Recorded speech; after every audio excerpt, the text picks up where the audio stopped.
Hare Krishna. Thank you very much for joining.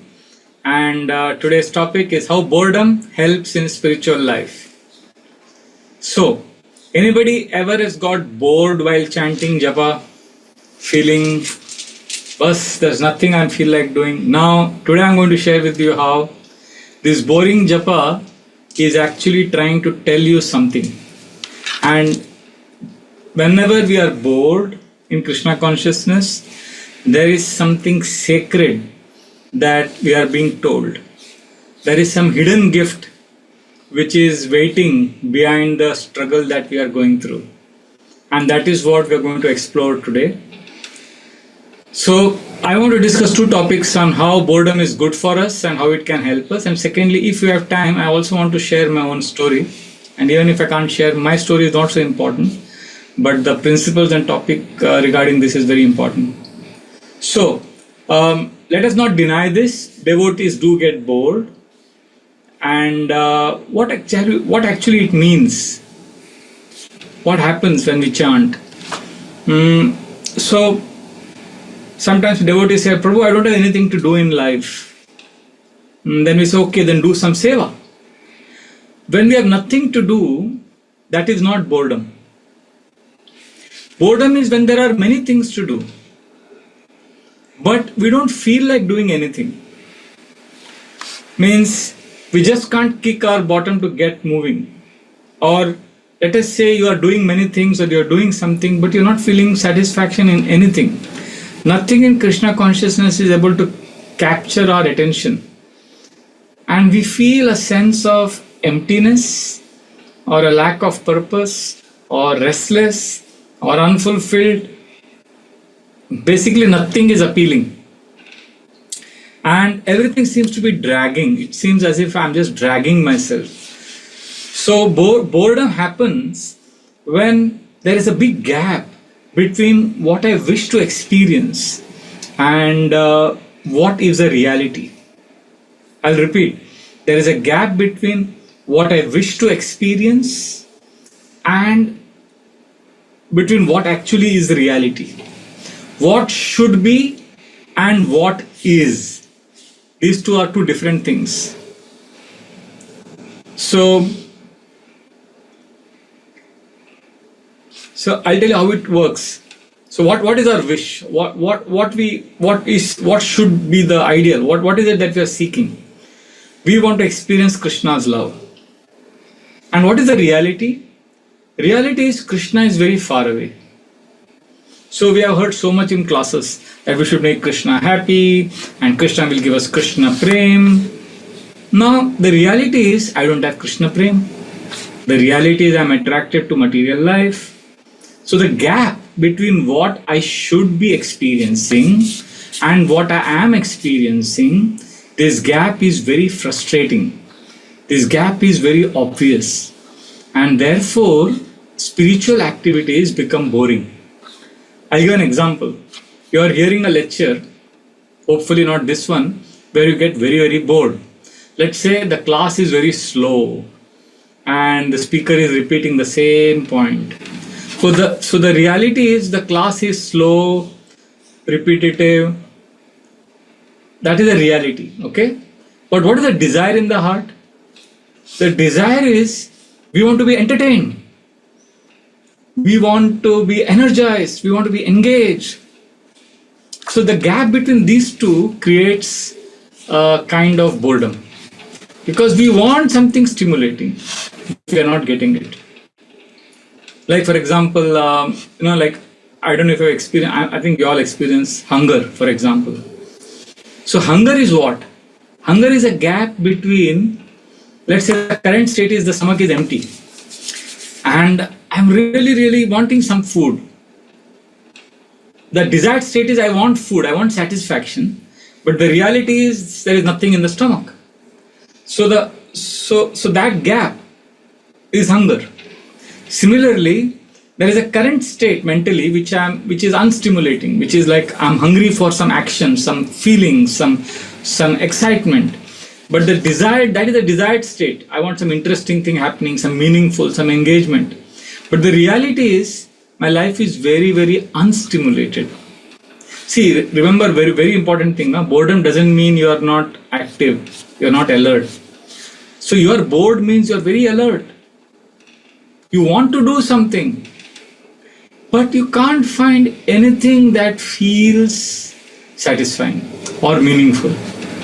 Basically, my attention is not captured by environment. I'm just sitting dull. And so what that experience is not something which we don't like. It's called unpleasant experience. Now, I want to clarify, this is not depression. Depression is when you lack energy entirely. There is absolutely no energy. That is depression. But when you are bored, you have energy, but you are not finding it, you're not finding anything worth doing. You're not excited about anything. And boredom is also not relaxation. See, relaxation is when you are not stimulated, but you are happy not being stimulated. Whereas boredom is when you are not stimulated, but you want action. So what happens at such times? Any guesses? When we want to be stimulated and you are wanting stimulation, but you are not feeling it. So what do you think devotees land up doing at such times? Any answer? Engage in material distractions. Yes, to be specific, they will watch movies, scrolling. Scrolling is the right answer. We start watching Netflix, advertisements, reels, and we keep checking phone. I don't know if I've experienced this. We keep checking phone like this. So we check phone not because it is important or we are expecting a message, or it's not that something very interesting is happening. No. WhatsApp also. WhatsApp, for basically the phone. We keep checking not because it is important or we are interested, but because the silence is uncomfortable. Because when you are bored, there is silence, there is lack of interest, and this lack of interest is painful, and we can't face that pain, so we keep picking up the phone. I'm sure all of us at some point of time have just picked up the phone not because we are expecting a phone call. We just picked up the phone because we just are scared to just sit quietly.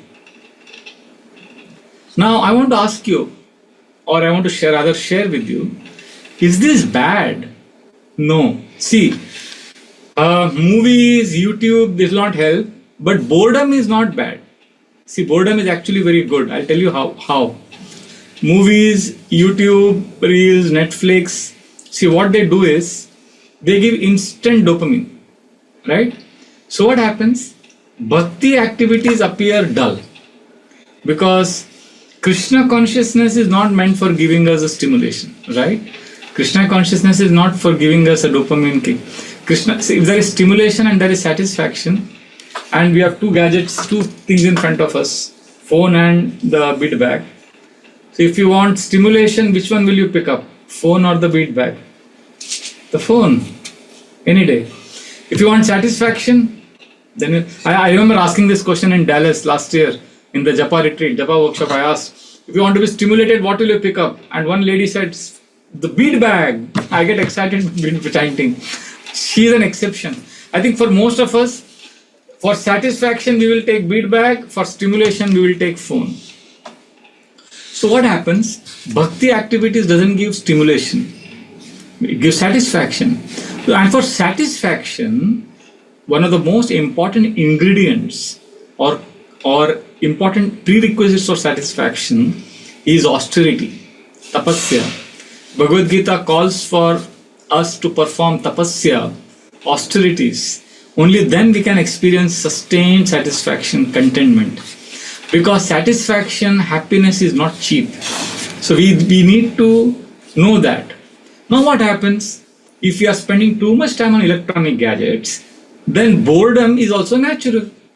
Because compared to the electronic gadget, the bead bag will not give us that, spiritual activities will not give us that kick. So naturally, if we are addicted to dopamine, then spiritual life will appear boring. And then what happens when we are bored in spiritual activities? Then that will lead us to spend more time on the phone. And when we spend more time, then we become more disconnected from spiritual activities. Are you getting it? It's a vicious cycle. And then we have seen that recently, I think Namras Prabhu did a podcast. I have not seen it yet. I have to see it. I think he did a podcast on how there is a very big epidemic of pornography. And in devotee circles, he was saying this because I don't know that I have not. It's a 2-hour podcast. I have to yet to see it, but I am suspecting it's because of this. I don't know how they have diagnosed it, but it is generally because we want stimulation, and stimulation we don't get from spiritual activities. And then the more we get engaged in electronic gadgets, the more disconnected we feel from spiritual activities. It's a vicious cycle. So the simple solution is reduce stimulation. If you reduce stimulation, boredom will also reduce. You will say, Prabhuji, all this is theory, great, but the practical reality is right now I am bored. What do I do? Let us say because of past karma, because of past misuse of too much of electronic gadgets, you are leading a very boring spiritual life. And so if you are kind of bored often, then I have something to share with you. There is something this boredom is teaching us. And the boredom is telling you that your mind is ready now for growth. It is ready for change. You are ready for reflection. See, mind is wandering, and we are bored, and then devotees have a problem. Many materialistic people, my school friends, when they meet me, they tell me that we get bored, but they engage in watching movies and all of that. But devotees I have seen, when they get bored and they engage in distractions, their boredom doesn't go, but they get a new problem. Any guesses? What is the new problem they get? Yes? Any answers? Guilt. Yes. Surabhi, yes. Guilt. Guilt is the main thing. Guilt. So devotees have double problem. Devotees have more problems than non-devotees. Non-devotees engage in wasteful activities and they feel miserable that they wasted time. But devotees feel miserable they wasted time, but they also feel guilty that being a devotee, how could I do it? So okay, if your mind is wandering, you're bored, but let us say you relax, you don't do anything and you release the guilt and you allow the mind to wander for some time. Now let me tell you something interesting. When you relax and your mind is wandering, that's when many creative ideas, spiritual insights, and problem-solving breakthroughs happen. Some of the greatest Nobel laureates have confessed that the best ideas they got was when they were on a walk, when they were relaxing. I know some of you immediately get scared when you hear this. You are thinking, oh, Prabhuji is saying we should relax all the time. Then when will we chant? We'll become lazy. Maya will catch us. One moment of inattention and Maya catches us. I am not denying any of that. All of that is true. I'm just saying instead of spending time on the phone, let us say you are spending 1 hour watching WhatsApp or YouTube. I'm just saying the time that you're anyway wasting, why not spend that time simply relaxing and just watching the rain outside your window, or just relaxing, not doing anything. Okay, now try this. When you're really, really bored, try this. Just relax, don't do anything. See, first of all, you remember that when you are bored, what it means is you are unable to sit with yourself. You just can't sit. You can't be with yourself. So, and Krishna is telling you a very important point. When you are bored, Krishna wants you to sit alone. Krishna wants you to be alone. Don't escape with your phone. Don't pick up the phone. Phone will distract you. See, phone is a recent phenomenon. When I joined the ashram, we didn't have smartphones. And when I used to get bored, we had interesting things to do. I remember I went to a dentist when I joined the ashram one day. I had completed 16 rounds. I had also completed extra rounds. And I was sitting in the dentist's waiting room. And we didn't have smartphones during those days. And he had kept old BTG magazines in his clinic. Muralidhar Prabhu is a devotee dentist. And I remember picking up the magazine, not to read, okay? Please understand this. I don't know if you have experienced this. I picked up those old magazines not to read, but because I'd rather look at something than face the discomfort of doing nothing. See, I just had to sit quietly like this. I had to wait for my turn in the dental appointment. But I just couldn't sit like this, relax. So, because that silence makes me restless. So I pick up the magazine. Not that I'm really interested to read. I just go through it. See, nowadays we don't need magazine. Recently when I was in his clinic, I was thinking, oh, I came here 25 years ago also. And now also there are magazines kept. But now instead of the magazine, I picked up my phone. And I started sending messages. Then I realized, hey, I was here some time ago. Now, that time I opened magazine for getting just to ensure that I'm not quiet. I'm busy. So now instead of the magazine, I'm picking up my phone. This is the modern day magazine. This is basically the way we escape from facing ourselves. We escape restlessness through the phone. Let us say instead of picking up the phone, when you are really bored, you just sit with that boredom. Just sit. Take a deep breath. You know what will happen? A door will open. A door for self-awareness and connection with Krishna. I'm going to share with you some techniques which really, really work when you are bored. And I've tried those techniques and I'm going to share them with you. Once I was traveling in a train from 1 hour train journey, and in my section everybody was on the smartphone except one couple, one elderly couple. Maybe they both were 65 years old, 70 years old. They were a Bori Muslim couple with a colorful burqa that lady had worn, hijab, I think. I don't know what it is called, a colorful Gujarati Muslim. And that man had a topi, Muslim topi. So this couple was the only one who didn't have a smartphone. Everyone else was scrolling on the phone. And I was looking at this couple. You know how they were sitting? The entire journey, 1 hour I saw them sitting like this. They were completely comfortable in their own skin. They were completely at peace. They were not at all agitated. And I was constantly looking at them and feeling so peaceful. I realized that they didn't need anything to agitate themselves. So my point is, when sometimes if you don't chase stimulation, you will be able to close the gap.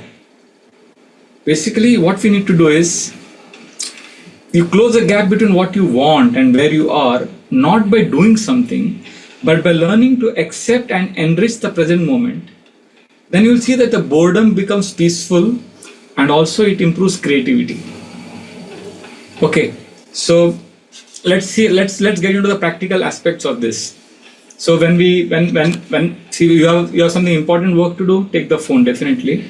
So what I do sometimes is I switch off the phone. In fact, all the time I keep the phone off.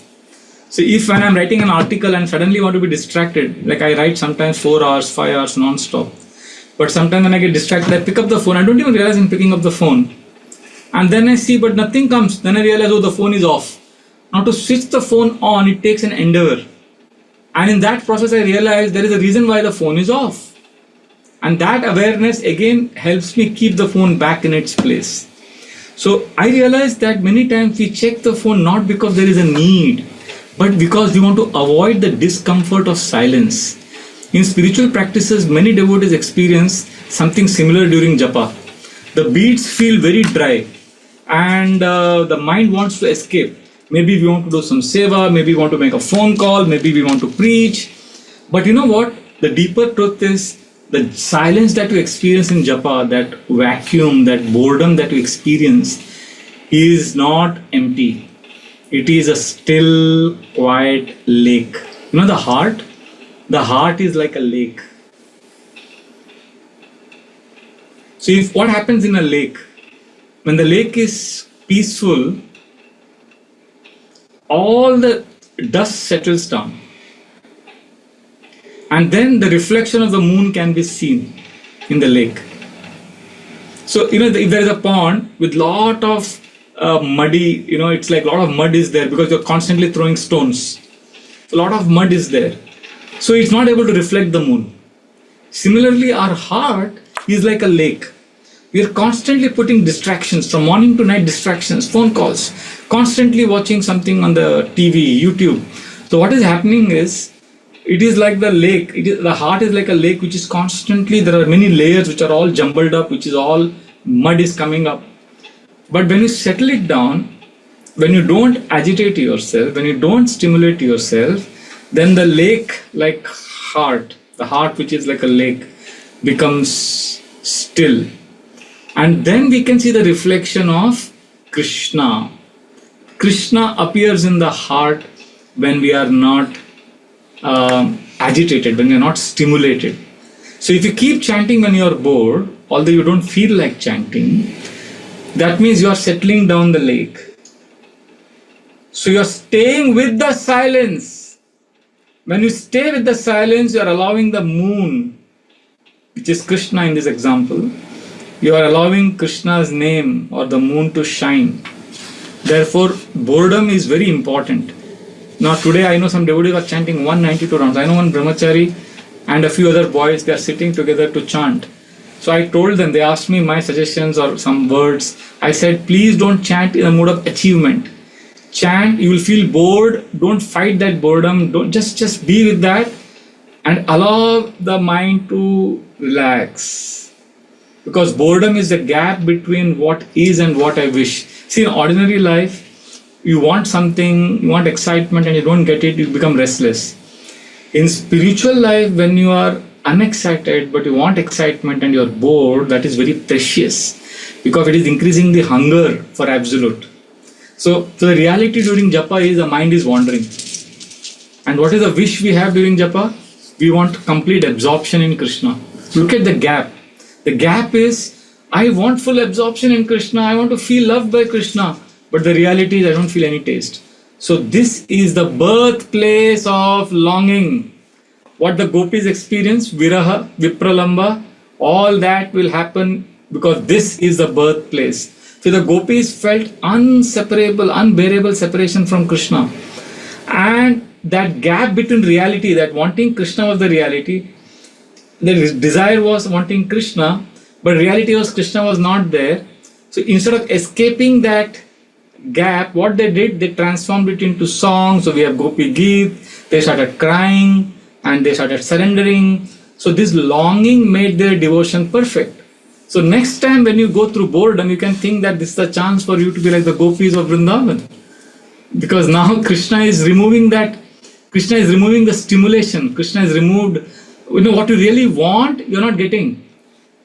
So what happens when the boredom comes? Instead of escaping through phone, just pause, just notice. There is a gap. There is a gap. This is when the longing for Krishna will be born. So gap between what I really want and what is, this is the space where that longing for Krishna matures. Recently during Janmashtami I had a discussion on longing for Krishna. So boredom, we should start treating boredom as an invitation to intimacy. See, many of us, when we get bored, we think it's an obstacle. Boredom is not an obstacle in bhakti. Please, if you see it as an obstacle, you'll keep fighting and you will keep picking up the phone, you'll get frustrated. Boredom is not an obstacle, it is natural, and Krishna is giving you that boredom so that he's inviting you to have an intimate relationship with him. Just like hunger. Is hunger bad? No. Hunger is an invitation for us to nourish ourselves with some good food. Hunger makes food delicious, right? So boredom makes Krishna's presence very precious. Just like hunger makes us value food, boredom makes us value our presence with Krishna. But what we need is patience. So, okay. So I'm going to share with you a few steps we are going to practice now for a few minutes of japa. Because I'm assuming that as we start chanting now, we may get bored. This is an assumption. Okay, even if you don't get bored now, later on when you are chanting alone, you may feel unexcited. So you can try these few steps and see what a beautiful experience you will have. I'm being very honest, I tried this a few times and it has really, really worked. Okay? So, first step. Whenever you get bored or unexcited during chanting, pause and name it. I'll repeat. The first step is pause and name it. Don't fight it. Don't escape it. So you're chanting. Just silently say, Hare Krishna, Krishna Krishna, Hare Ram, Ram Ram, Hare Hare. Silently you say, I am getting bored. This is boredom. This is the gap between where I want to be and where I am. You know what happens when you name what you are going through? Many of us don't name what we are going through. We allow the mind to drag us. But if you can simply name it, you will see that you are no longer a victim. You become an observer. You don't become a victim anymore. You are able to separate yourself from your mind. So pausing and naming our emotion, our mental state is the first step to handle boredom. And then second, this is a game changer, what I'm going to share with you now. Whenever you get bored, unexcited, unstimulated in Bhagavatam class or during japa, just ask gently, what am I longing for right now? I'll repeat. Just ask this question. What am I longing for right now? You know what the answer you will get? The mind will say, food, phone, ice cream, chocolate. You will get these kind of answers. Just keep asking. No, there is something deeper. I'm longing for something. I don't know what it is. What am I longing for? Just ask this question gently. And you know what the answer you will get eventually? You will get an answer that I want Krishna. Because that's at the core, at the core we are all looking for Krishna. And we don't want to face that question. But if you sit with that pain and you ask this question and you ignore the superficial answers you get for stimulation in terms of food or movies, just keep asking, no, there is something I'm longing for because of which I'm feeling unexcited. There is something I'm really looking forward for which I'm not getting because of which I'm getting bored. What is it that I'm longing for? Just ask that question. And then you will be amazed when you get the answer that I want Krishna. You know, that answer will make boredom a very peaceful condition.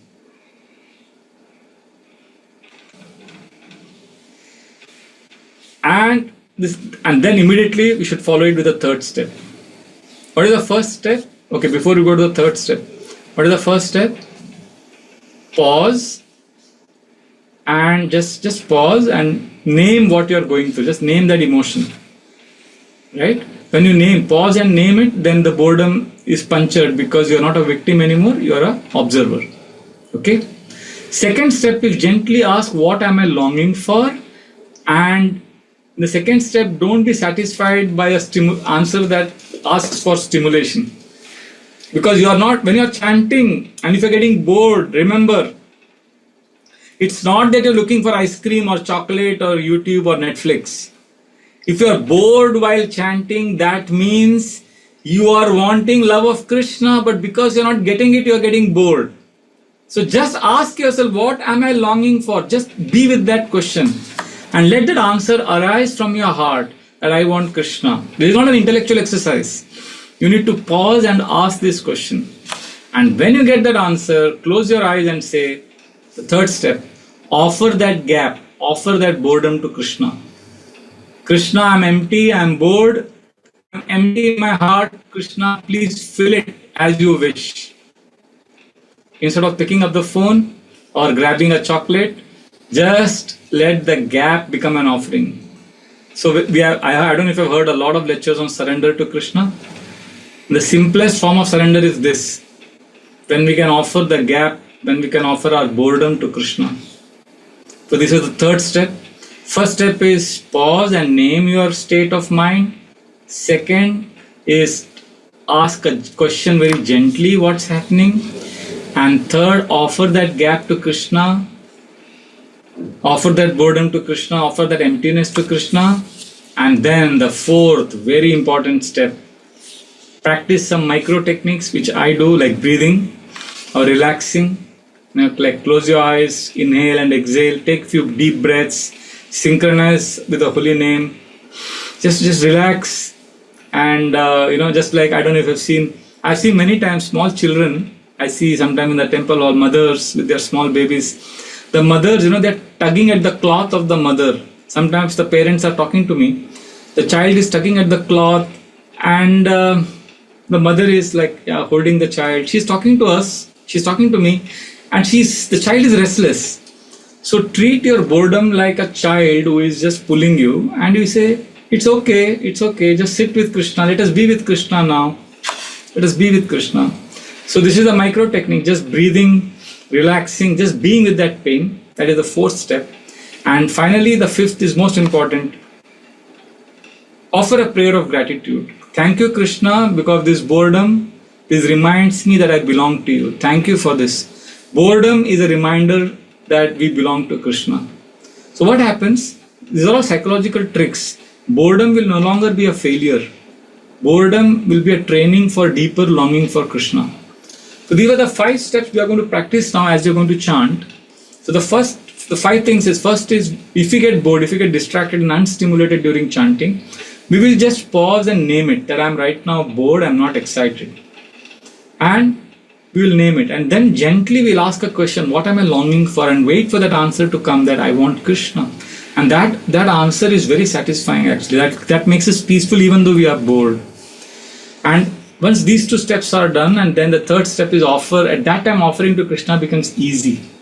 And then if you feel, if you want, you can just relax, be with that pain, say that I accept this pain. That is the 4th step, accepting.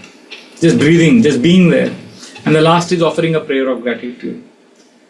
Remember, hunger pangs are uncomfortable. Boredom is like hunger. Hunger pangs are uncomfortable. But if you don't stuff yourself with junk food, like there are some brahmacharis here in our floor. When they are hungry, there's a certain time we all get hungry. Because we have prasadam in the morning at 10 o'clock. And the evening prasadam is at 5:30, 6. So around 4 o'clock, everybody is hungry. Everybody walks to the refrigerator. There is one big refrigerator. Everybody has a default action. Lazily walks up, opens the refrigerator door, sees what is there to eat. They try to munch something, try to kill time. So this is exactly how boredom is. Boredom is like hunger. It is uncomfortable. But if you don't stuff yourself with junk food, then you are preparing your body for a real nourishing meal. So boredom will prepare the heart for a very nice feast, the taste of Krishna's holy name. Don't stuff your mind with some YouTube reels or Netflix. So next time when you feel restless or bored, just go through these 5 steps. Pause and name it. Second, ask gently what you're looking for. Then offer the gap to Krishna. Then use a micro technique to stay present. And then close with gratitude, a gratitude prayer. So there is a personal story I want to share, and then maybe we can chant for a few minutes. Now, this is a little... Okay, I'll just share it nevertheless. See, I was attending Mangalarati every day for many years and chanting with japa with devotees. But slowly I realized that in 2016, that is around after 17 years in a brahmachari ashram, I realized that I was feeling very restless during my morning program. So I was hearing a voice, saying, no, I can't. I was feeling choked up. So was my mind cheating me? So I was pushing myself, and but then it is not that I was going and watching movies or something. I would come to my room in the morning and start writing journals. And while writing journals, I was feeling very natural, but the guilt began to eat me alive, because I started thinking that if I was in another temple, they would have thrown me out, because there is a rule in the temple that all brahmacharis should be in the temple from morning 5 to 9. So then with a heavy heart, I went to my spiritual master and I asked him that I'm a writer. I will chant, but I want to write first. But morning time is everybody is supposed to be in the temple hall. So japa is not possible. Japa can happen whole day, but journaling needs a quiet time, and morning is a quiet time. So my dear Guru Maharaj, what can I do? I was just in a lot of anxiety. So then his words became a lifeline which just pierced through my despair. He said something very nice. He said, I trust you. Whatever you do, I trust you. But see, anyway you have to chant your 16 rounds. You have taken a vow. So why not chant with other devotees? Now this was a very gentle guidance, but still I was finding it overwhelming and I was feeling miserable because I still couldn't chant with devotees in the morning. Now there was a second more consuming, more crushing guilt, the guilt of disappointing my guru, failing to obey one person who believed in me. So then, but there was a power beyond my own that was calling me to write during those morning hours. So japa was not boring. See, japa, I was thinking, am I bored with chanting? No. I like to chant, but I was not able to chant in the morning. So then what happened? Then slowly I heard a very clear voice that said, write. So then morning time, I would write. Now, as my pen started moving in the darkness, as I was writing my journals, I heard I wrote some words which transformed everything. Inability to follow is not insincerity. I was willing to attend the morning program with devotees, but I was unable to. So I was not unwilling, it is just that I was unable to. And that became a birthplace for compassion. My whole preaching changed after that, because I was taking strength from my Guru Maharaj's words that he trusts me, and I was clinging into those words like a drowning man holds on to, a driftwood. But morning time, I just couldn't go down and chant with devotees. So my writing started getting deeper. I started writing 1 hour, sometimes 2 hours. And then writing turned into stories, reflections, and then glimpses of my childhood. And one day I remember, I think while writing, I suddenly remembered how in 1979, when I was a young boy, I had cried in the school. I was in the first standard. And that incident was so powerful. It just came flashing. It's not that I was trying to think about it, but I remember that incident came flashing. That I remember in the first standard I was crying for a pen. And my teacher said, no, children will use only pencils. And when you are 10 years old, we'll give you a pen. But I couldn't wait. I was desperate. At that time I didn't know, but writing was my inner calling. I had this burning desire to express, to create, to write. Now, this is what happened in 1979. Now I'm fast forwarding to 2016. That memory was my salvation. That memory reminded me that before I was a devotee, before I knew Krishna, there was already something authentic within me that was stirring within me, that was calling me, a natural inclination that brought me joy and connection. And for me, that connection was through writing. But still I was torn between guilt of not following the ashram rules and also the misery in my chanting and the inner joy of writing. All of that was happening. And then Krishna revealed to me a counter-intuitive strategy. A thought came to me. I didn't figure out this thought, but it was revealed in my heart. You know what? I said, I am going to chant every day my 16 rounds from evening 8 p.m. to 10 p.m. And when I told this to my friends, they were shocked. They said, you are supposed to chant in the morning. Anandaman Prabhu was shocked. He is my very close friend. He said, Vraja Bihari, you are going mad. I said, no, I've just told my mind, 8 p.m. to 10 p.m. I'm going to chant. It is as if Krishna was whispering, challenge your mind, don't give up. It seemed rebellious. My mind protested that you're not following the ashram rules. But somehow I persevered because I felt I had to write first. I had to do what I love, like singing bhajans, doing my deity worship. I have my deities. So something amazing happened. By afternoon itself, by 2 p.m., I had completed my deity worship, my journaling, my writing, my story journal. All the things that emotionally fulfilled me was done by afternoon 2 o'clock.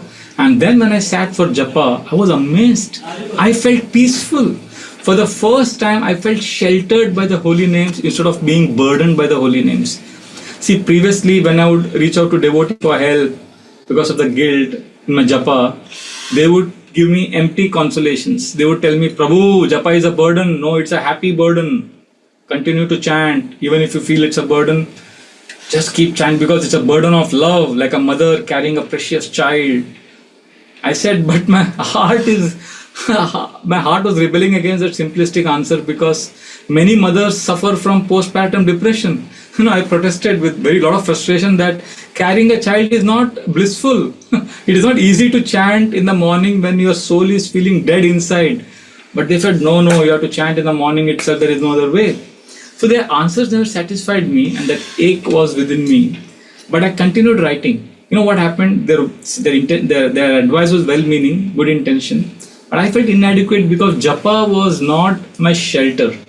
Japa remained a obligation, a duty. So how could I find joy in something that felt like a spiritual imprisonment rather than nourishment? So then I realized my calling is now honored. I was writing every day. First thing I started writing. So because I started writing, my calling was honored. My emotional anchor was there. Then chanting later did not weigh me down. Chanting became my shelter. And then the shelter became stronger.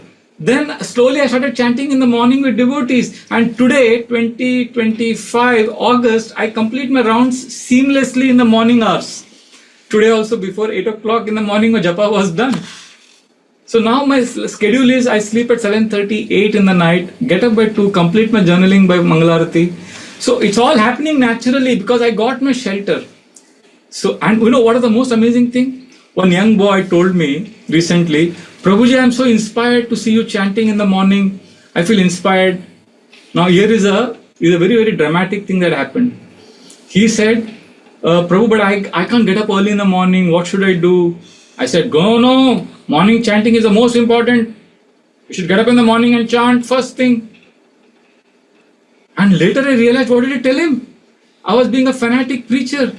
I was imposing my solution on his unique situation without understanding his heart. So then I called him again next day to temple. I said, what helps you to connect with Krishna? He said, Prabhuji, I don't know. Then I told him, okay, then search for it because you didn't come to Krishna consciousness by accident. Once you find out what connects you, then your chanting will become your shelter.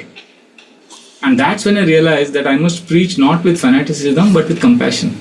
See, nowadays when I'm talking to devotees, this is what I tell them. First connect, then chant. Okay, let's say you don't know what helps you connect with Krishna, then fine. Then of course begin with chanting. But if you have been chanting for years and struggling, if you are drowning rather than being sheltered, I'm repeating, if you don't know what helps you connect, then keep chanting. But after chanting for so many years, you're still not feeling sheltered by the holy name, then courageously search for what ignites that divine spark within you. There has to be something sacred that is calling you, my dear friends. There is something, see, you didn't stumble upon Krishna consciousness by accident. It could be Bhagavatam. Then get up in the morning and read Bhagavatam for 5 minutes. See, you are a genuine spiritual seeker. And that seeking, what nourishes me is holy. But if you are confused and chanting feels like duty, it is crushing you, then sit with that raw discomfort. Continue chanting. Eventually that chanting will become your teacher. That boring chanting will become your teacher.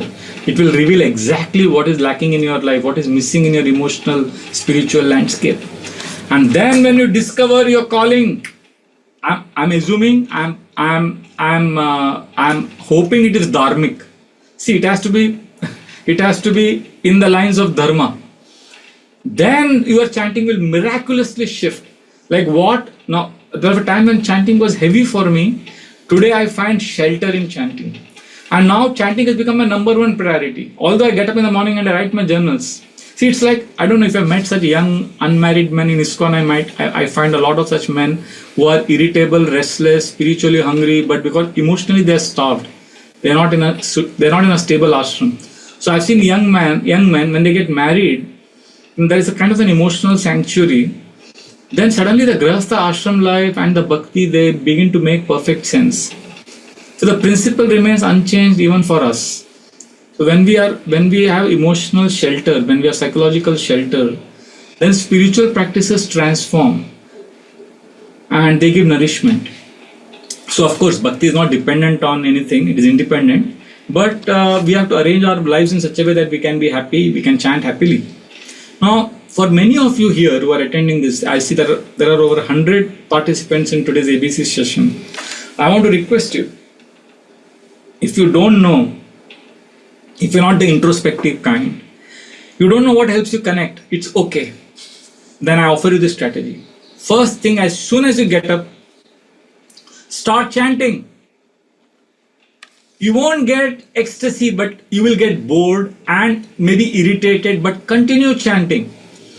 So the scientists call this boredom. You know what happens when we get bored? The neuroscientists say that the default brain network is activated. Now this is a very fancy sounding term.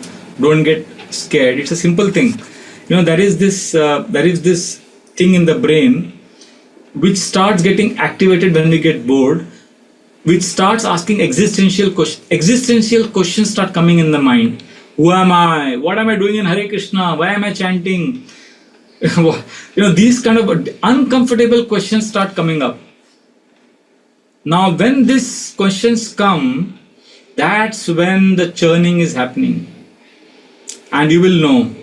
As you sit with that pain and as you continue chanting, you will know the calling will come. You will know what your psychophysical nature is. You know it is authentic because it doesn't break regulative principles and brings you peace. It has to be within the 4 regulative principles, obviously. And then when you follow it, it could be reading Bhagavatam, it could be deity worship, it could be doing yoga. Whatever, chanting will transform from duty to shelter when you first take care of your basic psychophysical nature. I know when I told this to some of my brahmachari friends today morning that I'm going to share this in the class, they told me you are giving permission to do things other than chanting. This is a big risk you are taking. I said yes, but I'm not speaking right now in ABC sessions as a preacher. I come here in these sessions as a human being who cares for your emotional and mental well-being. So, because I know ultimately only Krishna can satisfy us completely, but instead of making Krishna a rigid start, making Krishna a rigid start, middle and end, I am suggesting let us start with Krishna, let us start with chanting, allow Krishna to guide us through the necessary adjustments in the middle, and then return to Krishna with authentic devotion. Otherwise, you may remain an irritable, unfulfilled, unhappy devotee, and who does that serve in the long run? So my preaching goal is not to force Krishna into people's schedules artificially, but to help you naturally make Krishna your shelter. Chanting is number one. Chanting is supreme, but the path to finding chanting as shelter is personal, and it is sometimes winding. And you have to go through boredom, you have to go through churning, you have to go through painful questions that needs to be answered. So my message is very simple today. Before we sit down for chanting for at least 10 minutes, I want to chant with you. See, if you're already happy in Krishna consciousness, forget whatever I've spoken in the last half an hour. Just forget it. Control A, delete. Don't listen to whatever I said today because you're already happy. You don't need what I'm saying. But if you're struggling to find authentic shelter in bhakti, and if you're tired of forcing bhakti, if you're tired of not feeling devotion but only forcing it, then perhaps you may have to approach, maybe my approach will help you find home. Begin with chanting, allow Krishna to guide you through your inner journey, and then you will end up with chanting as your shelter. See, I'm not lowering your standards, please. I'm just raising your consciousness.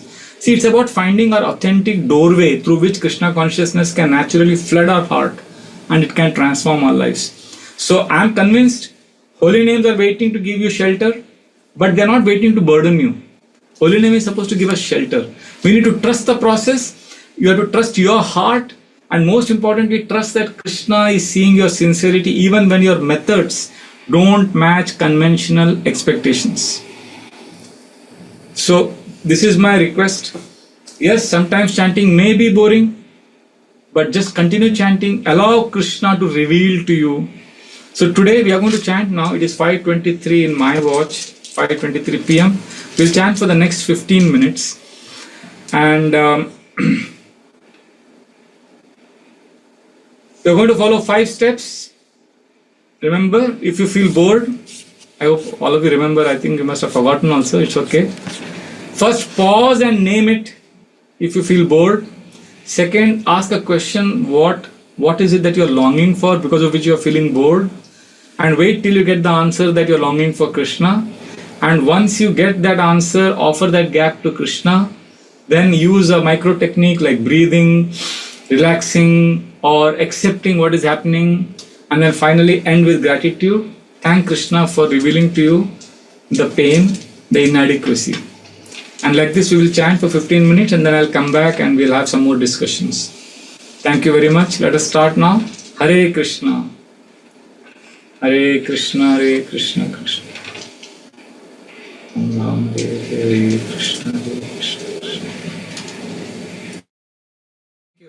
So I want to just conclude today's session with a few thoughts that we are all busy from morning to night. We are doing a lot of things. I think all devotees are living in age of endless motion, constant movement. We are overflowing with service. Our minds are buzzing with activities, and chanting also has become an activity that we have to complete.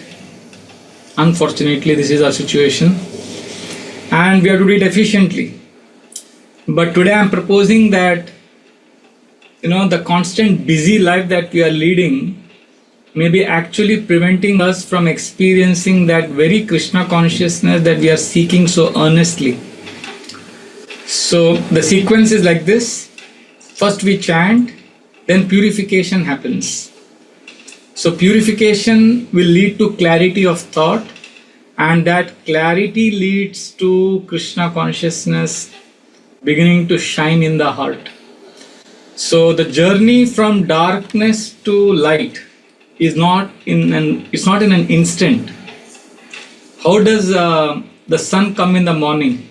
The sun doesn't leap from darkness to blazing afternoon, right? The sun passes through the gentle twilight. We all have seen that. So as we move from spiritual darkness to Krishna's light in our lives, we will see that we have to go through the inevitable twilight. Twilight period means pain, confusion, struggle, and even suffering. There is no bypass route. You can't say I will avoid all of this. No, it's a sacred passage. We walk through it and we are there for each other. And the key is this twilight appears in our lives as boredom, as ritualistic bhakti. I read a nice quote some years ago that the cave that we are fearing to enter is holding the treasure that we are seeking. I'll repeat, the cave you fear to enter is what holds the treasure that you seek. So we are scared to be alone with ourselves, but that's the cave. When we enter that, that's when we get Krishna. So let us be willing to face what arises within us. Who am I? That question will arise. What is my relationship with Krishna? What am I doing here? Let us create space for these discomforting questions. See, mind will scream for stimulation when these questions arise. And out of habit, we may want to check the phone or we may want to look at the messages. And that's because boredom is uncomfortable. But please know, boredom is not your enemy. It is the gate through which purification enters. So it is boredom through which Krishna starts his cleaning work. This is the first verse we chant of Shikshashtakam. We all know that verse. What is the first word of the Shikshashtakam? Cheto darpana marjanam bhavagni nirvapanam shreya kairava vitaranam chandrika vitaranam. The mirror of the heart.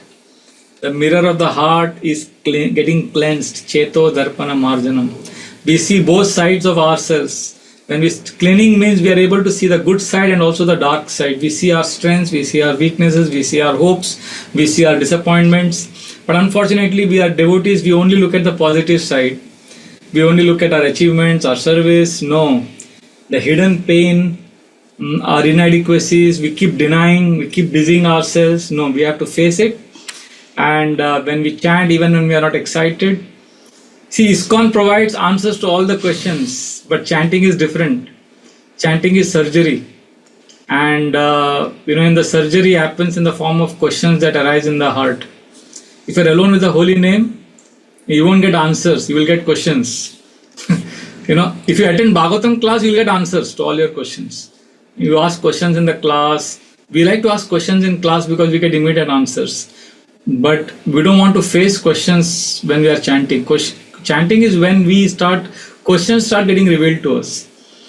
And the stillness is important. It is important to be with the holy name even though you don't feel excited.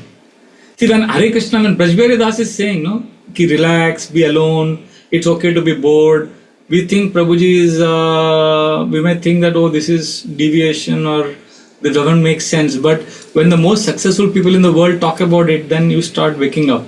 Like one of the most successful athletes in the world right now is a person called Novak Djokovic. I think many of you may know. Nobody in tennis history has been as successful as this man. He has won 24 Grand Slam titles. He is like the most successful tennis player technically. And this man, in an interview to Ghanshyam Priya Prabhu Jai Shetty podcast, he very honestly says that he gets a lot of energy by just sitting and doing nothing, just looking at nature, relaxing. He says, when I'm alone with my thoughts, I'm able to connect with myself. So that's very important. Prabhupada said, chant Hare Krishna and be happy, but the two words Prabhupada also spoke that we are conveniently not added there. Prabhupada said, chant Hare Krishna, get purified and be happy.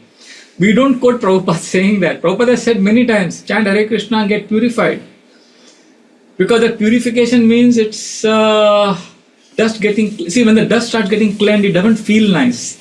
It's dust is getting blown, or when the wound is being disinfected, it stings before it starts healing. A caterpillar has to stay long in the dark cocoon before it emerges as a butterfly. Similarly, chanting, when you're getting bored, don't escape into social media. Be in that cocoon. Allow the holy name to reveal. Don't do extra planning. Don't do meaningless activity. Just stay with the holy name. So what feels like boredom is Krishna cleaning your heart. That's the pain. Just allow that to happen. I think I mentioned it in the ABC class. That famous experiment, you will get it on YouTube or internet. I don't know where you will get it. But long back I had read, in Harvard University, they made 200 people sit alone in a room. They said you can't do anything. Just there is a button. If you really want to agitate yourself, you can press that button, but you'll get a shock. 90% of the people in that 20 minutes, they just couldn't sit alone with themselves. They prefer to get a mild electric shock by pressing that button. This was a very big shocking experiment that people literally preferred physical pain to mental stillness. Therefore, one of the greatest mathematicians, Blaise Pascal, he said that all of humanity's problems arise because of human beings' inability to sit quietly in a room alone. So this is an epidemic. We are all lonely. We are suffering, but we don't want to sit alone. See, this is an amazing research which has proven that those who are not bored in life, there is a higher rate of depression amongst them. Those who get sufficiently bored in life, they have very low depression rates. Because those who get bored, they are able to face themselves. But if you don't face yourself, if you keep avoiding that boredom, then you become isolated from your true self and you become isolated from Krishna, because the inner unresolved questions remain. They don't disappear, they keep piling up. And when you avoid them, they become...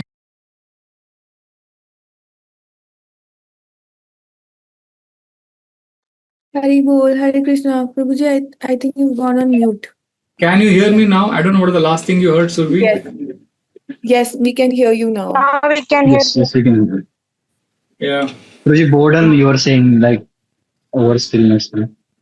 Yeah, I was just saying that the unresolved issues don't disappear, they just keep piling up. And sooner or later they will come up. So better we consciously start addressing them now by just being with the holy name. And let us allow the holy name to help us confront ourselves. And Satswarup Maharaj calls this as vast intermediate zone in bhakti, anartha nivritti. When we come to bhakti, it's all easy. But that vast period, that long period where we have to go through cleansing, that's the time when we need each other in ABC sessions. We need each other. We need to not judge each other. We need to help each other. We need to hold each other's hands and gently push each other to come to Krishna.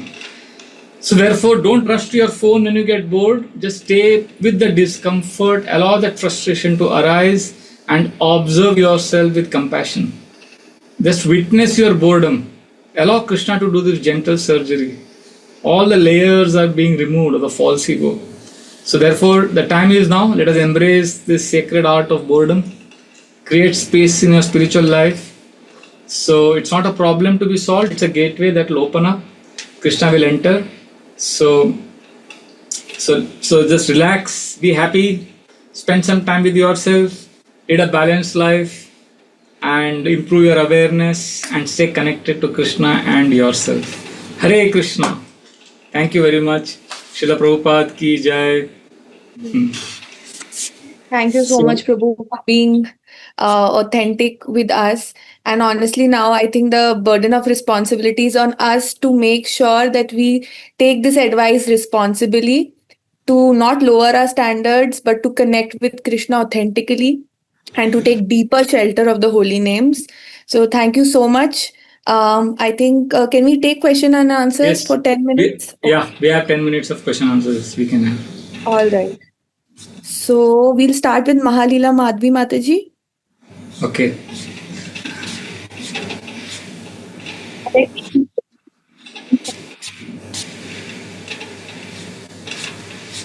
I was undergoing, I feel after attending your class, I understand I'm also undergoing the same thing because I like to read Bhagavatam more and hear lectures more, but in the recent days, what I feel is I like to read and hear, but I don't want to chant. So I was like feeling my intention of reading Bhagavatam is not good. I'm not sincere in reading Bhagavatam. But taking the feedback is like it's a very burden for me. And I somehow complete my rounds. And as you said, if I complete in the morning, it is good. If I don't complete, if I don't get time in the morning, it is very difficult to complete even my 16 rounds. So is it the same which I am undergoing, Prabhu? Like what you were telling, that boredom and chanting? Thank you for sharing your realizations.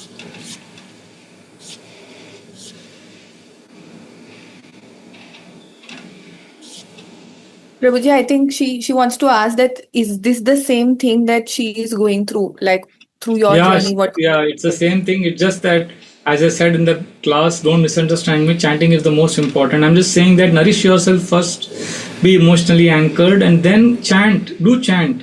Prabhupada wanted us to chant every day. Because we have to see, we can't just be doing with Krishna. In a relationship with Krishna, we can't be doing only things that we like to do.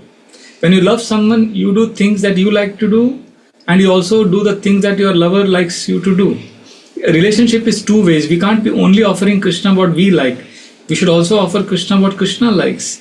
So we get up in the morning and we do things that we love to do, like journaling or reading Bhagavatam.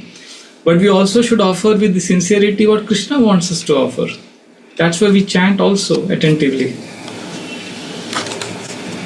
Hare Krishna.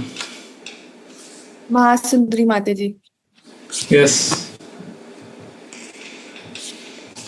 Hare Krishna Prabhuji, thank you so much for such an authentic conversation. My point is more than a confession, more than a question. It's a confession. To go through this journey of silence and boredom. But my understanding is we need silence and we need peaceful environment outside also, so that we can feel that boredom and we can go through this journey. For myself personally, once it's if that outside peaceful environment is rare, so I feel missing, or I feel guilty that I'm not getting that, and I'm not even getting time to get bored in the chanting. Because once it's 6 a.m. in the morning, things start. And it goes all the way up to 10 p.m. in the night. So right now I'm guilty of not getting up at 4 o'clock or very early in the morning. So I think that's what I wanted to share. Is it the right understanding, Prabhu, that the outside environment also affects to go through this journey? Yeah. You need to create that space. Like we all see, I don't know, your family maybe 10 people in your family, I don't know. See, our ashram is an extremely intense place. Sadhus are supposed to lead a sattvic life, but we lead a very passionate life. It's crazy. So what I do is, I'm in the 3rd floor of this building. On the 4th floor is a terrace. And even in the terrace, there is a corner, which is like kind of an edge of the terrace. And I have found myself a place there. I've kept a chair and my name is also written there, so nobody takes it. So what I do is I run there whenever whenever I'm tired, I just lock my room and I run to the terrace, go to that corner, take my alarm and put an alarm for 20 minutes, and then I just sit there and relax and breathe and connect with myself and offer prayers. I don't do anything planned consciously. And once the alarm goes off, I slowly rise and come back to my room. So even if you can do it once a day, I do it sometimes 4 times a day. I'm able to do, see, at least once I do it. I mean, you have no choice. If you want to remain sane, you have to run up, you have to disconnect from everything and connect to yourself. So I found my place. I found a place in the terrace of our ashram. Maybe there is a park near your house. Maybe there is some place somewhere you run and hide. You need some time for yourself. Hare Krishna. Thank you, Prabhuji. Sankalp Prabhu. Hare Krishna, Prabhuji. So, Prabhuji, like you told to take a pause, for example, this I used to feel a lot, even still now in my chanting, that in the morning, first thing I want to do is some physical activity, like 20-30 minutes of yoga. And first thing is that. Second thing which I want to ask you, that sometime like I work in a corporate, so sometime there are some mails which are very, like, all that 2 hours of chanting in the morning, I used to think that I have to drop this, and I totally, my meditation goes on that mails which I have to do. So I just want to ask, should I finish that work in the morning itself in 10-15 minutes and focus on my chanting, or generally what I do, I say first priority is chanting, then I will do any other activity. So this is my question, Prabhuji. My question to you is what you should do. I'm asking you. You can't ask me. I don't know what you should be doing. You should know what you should do. First thing. What helps you connect? What helps you find that peace? Because that emails will never end, For 15 minutes you start, then you may have other important emails, then you reply, then another email. I don't know exactly what kind of job you are doing, what kind of emails you have to reply. So it's a very tricky question to ask some third person. So why don't you do one thing? Why don't you ask these questions to Krishna during your japa? Why don't you convert your japa from a monologue to a dialogue? We like to ask questions to Prabhujis and Matajis in classes because we get immediate answers, and we also get answers that we like. But when you ask questions to Krishna, you may not get an immediate answer. You may get silence from Krishna. But in that silence, if you continue to chant, if you continue to be with Krishna, slowly Krishna reveals in a voice that is beyond matter, and you get your answers eventually. So my request is, convert your japa from a monologue to a dialogue. Start asking questions, start praying earnestly, and you will understand what you need to do in the morning. Thank you. Thank you. Prabhuji, can we take more questions? It's 6. Yeah, we can take one more. Yeah. Medhavini Mataji. Hare Krishna, Prabhu, Dhanad Pranam. I just wanted to share my experience because you told me I had the issue of chanting very fast. So I complete my 16 rounds in the morning, but then I always feel that I have not done justice. So you told me set a timer for a certain time.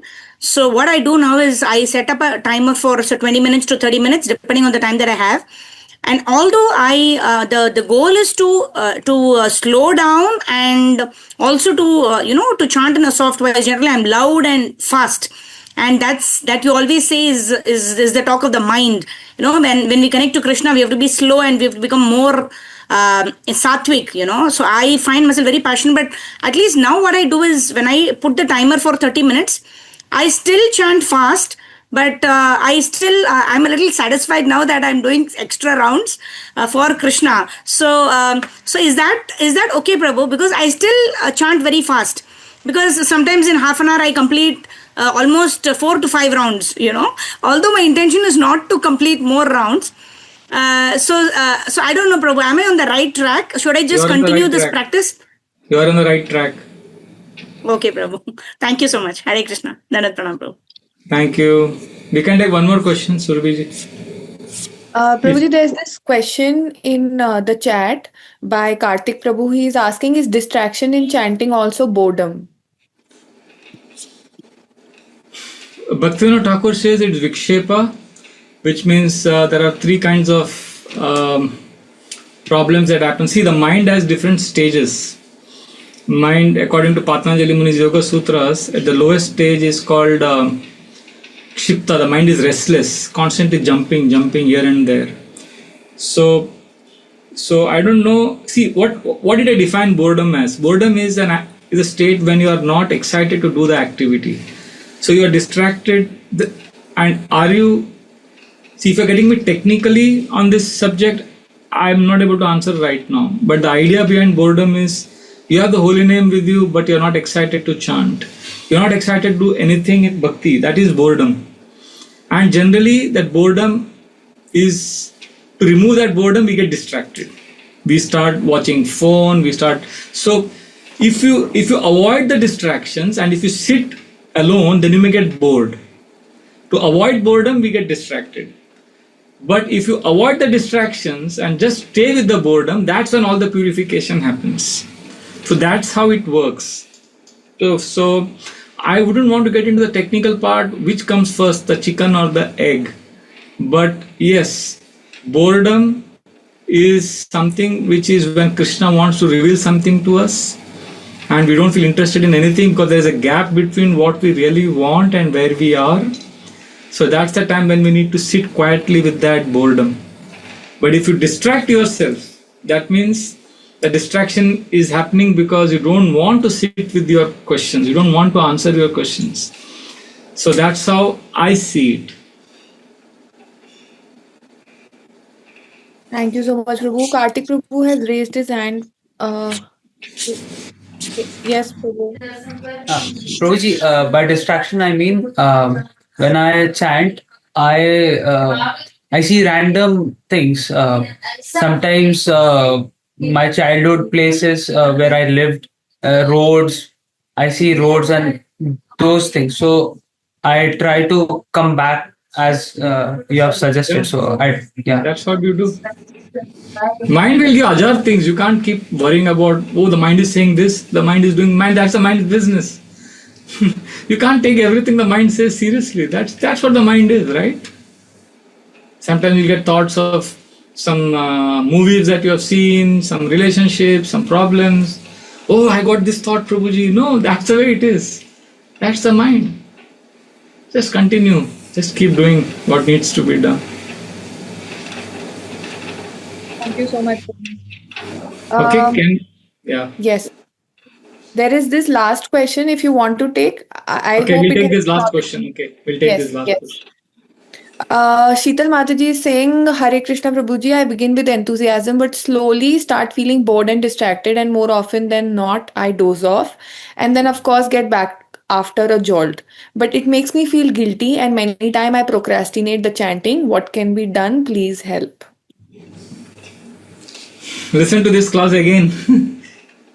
Release the guilt. We are all on the same journey. Actually, we are all on the same journey. We go through all these things. This is the way we get purified. This is your journey. And some of us doze off. Some of us don't sleep in japa, but we are disconnected from Krishna. So you see, I think one of the things we need to clarify today is that struggle. If you are struggling, many devotees think that, oh, I'm struggling so much, so they think they're not advancing. And we look at devotees who are not struggling and we think they're advancing.